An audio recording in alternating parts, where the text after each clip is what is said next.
And here we go. It is 11:54 p.m., 23:54 Washington, D.C. time. I'm not in Washington, but I can say that. It makes me sound like I'm on the scene. I mean, it's true. I'm in the Eastern time zone. It's the Saturday night of what may be the third attempt on President Trump's life. April 25th, 2026. We don't know yet that it was an assassination attempt. Things are still fluid. It's only been a couple of hours. I wasn't even going to make a video. And then I was. It's been a long day. I didn't know if I was going to get it done. I had everything laid out, you know? Everything was prepared. And then I was like, oh, it's just, I just need to have an evening with my family. Just enjoying a stress-free Saturday night. What we know so far, and I watched, actually screen recorded the USA Today live feed, because who knows what's going to happen to the media that we get, right? So I when I heard something was going on, I went back in the live feed to where things went nuts, and I screen recorded that part so that I would have a record of it. Trump rushed off stage as shots fired. Shots fired is still in quotes. I think we can be reasonably sure that shots were fired. This happened at about 8:15 tonight. Anyway, we have a shooter in custody, and he has been identified as a teacher from California. There's unconfirmed video. Oh, this is already old because it says the body. As far as I know, when I checked my desktop computer 10 seconds ago, the shooter was still alive. And the images that we were seeing at that point, oh my God, the images that we were seeing at that point showed a man naked, at least from the waist up. I assume he was shot and was being treated. He was under a trauma blanket. I assume he was being treated on the scene. So that's what we know right now. You probably already know more because you're watching this in the morning or in the hour that it will take me to get the rest of this video shot. This is the Gribbly's Folly Sunday Antisocial Hour, that time each week when, I haven't even lit my pipe yet. This is the time each week when I smoke my pipe and complain about humanity while answering all of its questions. And if you are a piece of humanity with a question for me, leave it in the comments down below with the hashtag AskGribbs. I will answer any question. I think it's crazy that we live in a time when the next Zapruder film could happen any minute. I am trying not to let this become a conspiracy theory channel, in spite of what we talked about last time, and we will be touching on it again this time as well. And I mean, let's go ahead. Let's speculate. At first, I thought there's no way this wasn't staged. And the reason that I thought that is, and actually this kind of still holds up. So the White House Correspondents' Dinner. Oh God. Yeah. Okay. Yeah. All right. So, I was double checking some facts. I don't know if you know this. This is something only journos and nerds know. The White House Correspondents' Dinner is a celebration of the antagonism that the press can have against the government in a free society. The White House Correspondents' Dinner exists for reasons that Donald Trump can never understand. And that's why this was his first one ever. I saw the news that he was going to attend, and I thought, that's never going to happen. But I did have the thought, like, I wonder what, he's not going to do. So again, if you don't know, this is where the president comes out and he makes a self-deprecating speech. And the joke is that he is, there's several layers to the joke. One is that he's humbling himself before the press. The other is that he's making fun of the press and making fun of himself, that he's portraying himself as he believes that the press sees him portrayed. It is this long tradition in American politics that wasn't broken until his first term. He was the first president since it started not to attend the Correspondents' Dinner. If you're a journo, you pay attention to this, and so then 10 years later, you're scrolling through and you're like, oh, well, yeah, okay, he might show up. He's not gonna do the joke. He's not gonna do the self. That's not gonna happen. The man has malignant narcissistic personality disorder. He cannot self-deprecate. He can't humble himself before anyone. And don't think I'm defending or apologizing for him when I say it might not be his fault. Donald Trump, I don't think, has a lot of free will. He just is a slave to his personality disorder. There's no other way that he can be. but he can't get up there and do the traditional speech. So I did have that thought when I saw that headline scroll by, like that's not going to go down. I never thought it wouldn't go down because there wouldn't be a speech at all. That's the part that immediately made me think when I saw that this was going on, that this was staged, that that he never intended to make a speech, and sure, that could be the case, but I don't think there's any other reason to think that other than the fact that we can't trust anything that this administration says. That's a pretty good reason, I guess. But do I really think this was staged? How do you convince someone to sacrifice their lives for your political stunt? That's the question I always have a hard time answering. I guess suicide bombers do it all the time, but at the same time, how do you convince someone to do it and keep it secret? How do you, and all the logistics that you'd have to do to keep something like that secret? How do you find the crazy person, convince them to do it, and convince them to shut up about it? It's a hard sell for me. Caroline Leavitt, whatever her face is, she of course said that shots would be fired. I think people are putting too much stock in that. That's a phrase that people use. I use that phrase. I don't think that means that she knew. Why would you tell her? If you had this mastermind scheme to stage an assassination attempt, that she would be the last person I would tell. But it's only midnight. It's only plenty of things might come to light. Trump has already come out and he was gonna return and give his speech, and at that point I was like, oh, maybe I'm wrong. Maybe I was wrong about his malignant narcissism. And then he's like, no, I'm just gonna have a press conference in which he said, this is why we need a new White House ballroom. I think we'll find out more in the coming days as it is revealed what bets were placed on Polymarket in the 15 minutes before the shots rang out. Who knows? Reddit is on fire. Someone is pointing out the Hilton again, same hotel where Reagan was shot. Does anyone know where John Hinckley is? Can you imagine if it was John Hinckley? Because he's out. Do you think Jodie Foster would be impressed this time? So there's some interesting things at play here.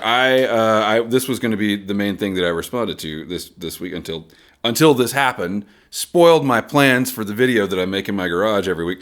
I said last time that it's a tiny minority of the people that actually support Donald Trump, of the American public.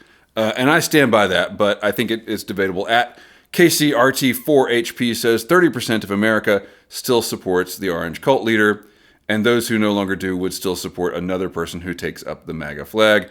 America is in a dark place with what MAGA represents: bigotry, misogyny, homophobia, racism, anti-intellectualism, and continuing in that vein, embracing stupidity as a virtue, which is something not a lot of people talk about because there's not an easy word for it, like misogyny, bigotry. Embracing stupidity as a virtue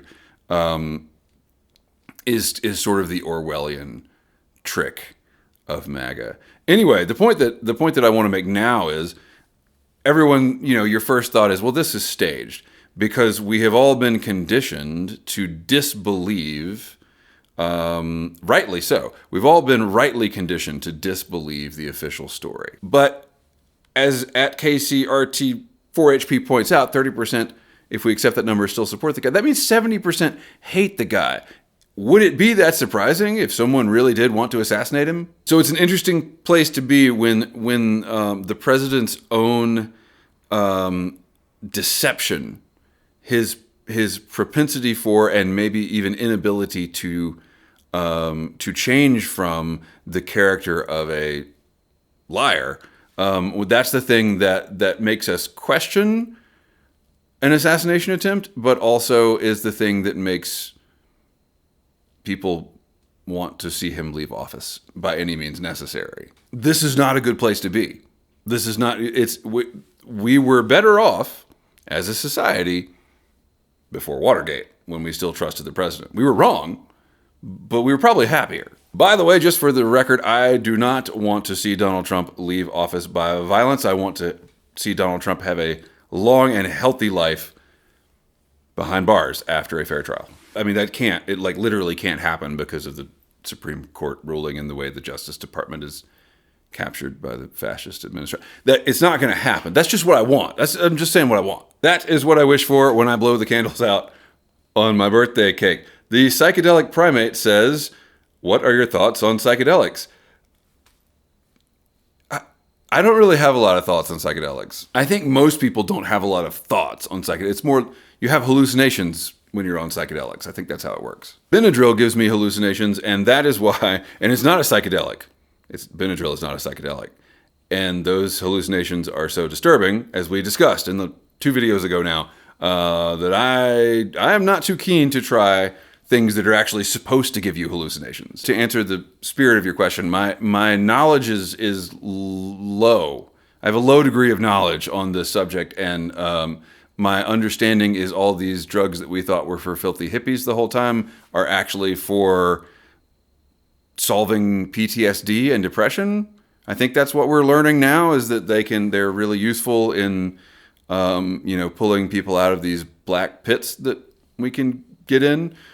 Which, hey, that's great. I think, clinical trials and science-based medicine and all those things that we don't do in America anymore, we should definitely do those with these drugs. What I have heard people say in my life, therapists and also just people who have had these experiences, where like sometimes you travel to other countries where these drugs are legal and you go to a retreat where they give you a purge bowl as part of your weekend-long psychedelic trip, and then you leave a new person. If I show up at your place and you're like, here's your purge bowl, I'm getting back in my car and I'm driving home. There is no amount of depression you could take out of my brain that would make me want to accept a purge bowl. I'm sorry, it's no. But the thing that I've heard therapists say is, yeah, there's clinical studies that say that this stuff can be beneficial, but you have to consider that the only people that are going to try those studies are people that have already done it and they're really into psychedelics, or people that, yeah, they can take a few days off work in case they need to throw up for 2 days in order to find these other states of existence. And so that the study is selecting for people who have more resources, who can do that in their lives. And your average like working single mom can't like jaunt off for the weekend to do a psychedelic study. At George Orwell Was Right says, here's a question. How do you feel about being a node on the network? And that they're able to hack our biofield, and with digital twins, they can control our systems remotely. Here's what I think. I want to know more about what you're saying, but probably not for good reasons. Like, actually, I want to know more, but I don't want to ask you to tell me more, because this really seems like one of those things that people say that like purposefully doesn't really make that much sense, so that then other people will ask them to explain. And I don't want to fall into that trap. But let's just, okay, tell us about the digital twins, please, and we'll talk about it in the next episode. At Grant Reynard says, more a request than a question. Can we all stop saying the numbers on the end of our names on YouTube? They were added by the evil ones at Google headquarters because they can't abide people being referred to as people and not algorithm numbers. That sounds like conspiratorial thinking to me, sir. Our next question is from Blake, MDCCCXXVII. I'm not making that up. It really is like the next question comment down. Yeah. Ask Ribs, how many brown sugar Pop-Tarts did your doctor prescribe? He went out of his way to prescribe 0. Less than 0. He said avoid. Negative. He went on this really interesting thing. My doctor is a conspiracy theorist. I just realized he went on this interesting tirade about American grain, like grain products in America, and that so many people have celiac disease and gluten intolerance because our wheat. I have not checked any of this. I am repeating what my doctor said. Don't blame me. I'm not a conspiracy. I'm just going to quit trying. He said our grain has too much gluten in it, that Monsanto or whoever has bred the grain to have extra gluten because it makes business sense for whatever reason. I don't know what gluten does. I don't care. That's what my doctor said. I'm just passing it along. But he did say, stay away from grain. And I have heard people who have celiac disease and like travel abroad don't have it abroad. Like everything abroad is fine for them to eat, but then they get back over here and they eat a muffin and it's it's bad news for days. At CB Potts on the case of the missing scientists, at CB Potts says that she hopes the scientists will be back in 2.5 years. Yeah, that would be nice. I hope so too. My husband and I watch quite a few true detective shows and are frequently shaking our heads because of the number of idiots that track themselves. They keep their phones on them when committing crimes. So we're talking about the missing scientists and the pattern of leaving one's phone at home as you set out for the territories carrying a handgun, which happened to at least two of these people that went missing. Yeah,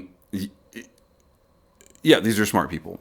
These are smart people. And Collapse Experiment and I were talking back and forth in the comments, and I hadn't had the chance to copy that over to my document here. But yeah, I asked Collapse Experiment what his take on this was, and it's hard to know if these people are leaving for good reasons, like someone's getting them to protect them from someone, like, come with us, come with me if you want to live, or if the people know someone is coming to kill them, and so that's why they leave. I think you could go either way. But Collapse Experiment was pointing out that this is happening in other countries as well. That we're not the only country dealing with our scientists disappearing. At Cody Wishes 7235. Sorry, Grant. At Cody Wishes says, "What do you think of the song O Face by Cody Wishes?" I think that if you have AI art as your song album cover thing on YouTube, I'm not going to listen to your song. Also, if there's any small business people watching, if you put AI in your advertisements or your promotional flyers, materials, whatever, I'm going to assume that whatever you're doing, whatever your business is, you cut the same amount of corners in your business that you do when you're trying to promote your business.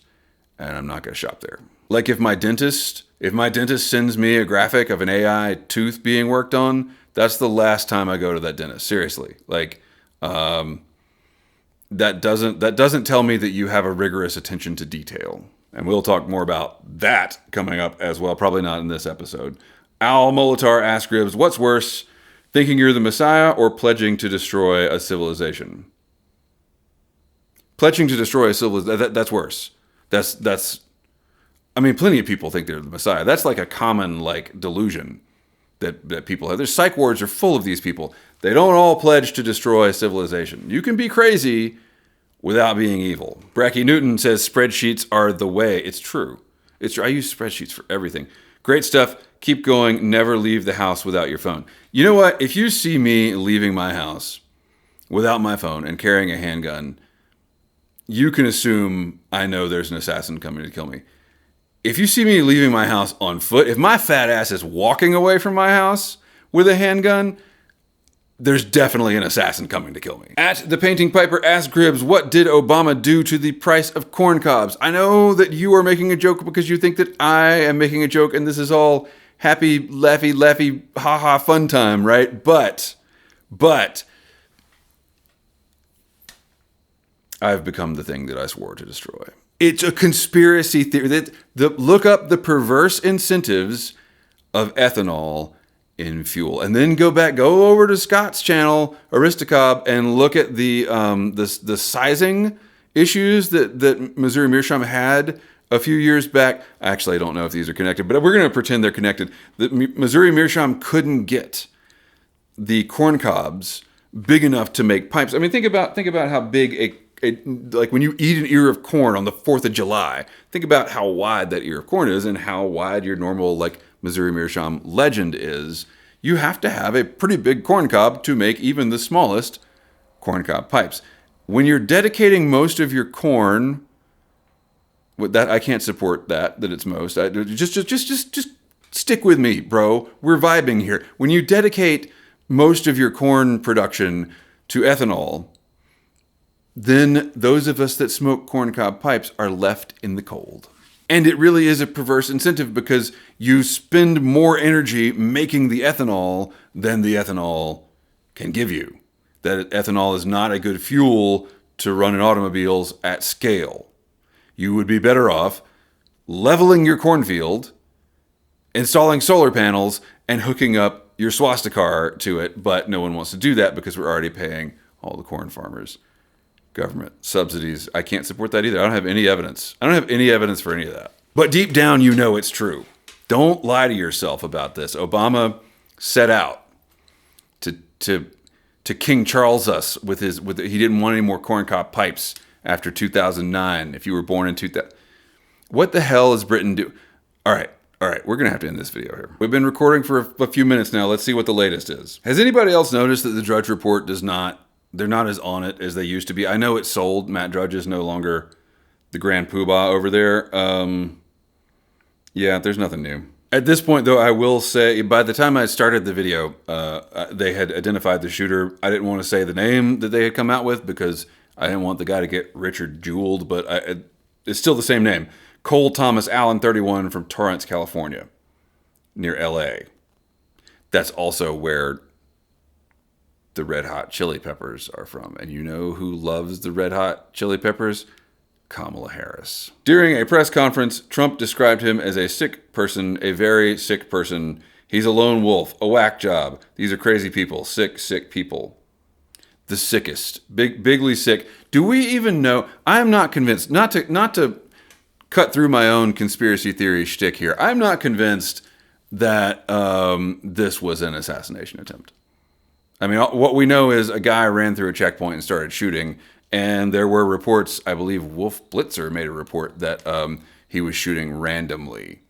So did he even know Trump was in the building? We don't know. Conspiracy theory or not, thank you for watching. And stay safe until next time. And until next time, follow the advice that a friend of mine sent me tonight, which is that you should live your life in such a way that when shots ring out, people around you don't cheer for the shooter. Keep the ends out for the ties that bind.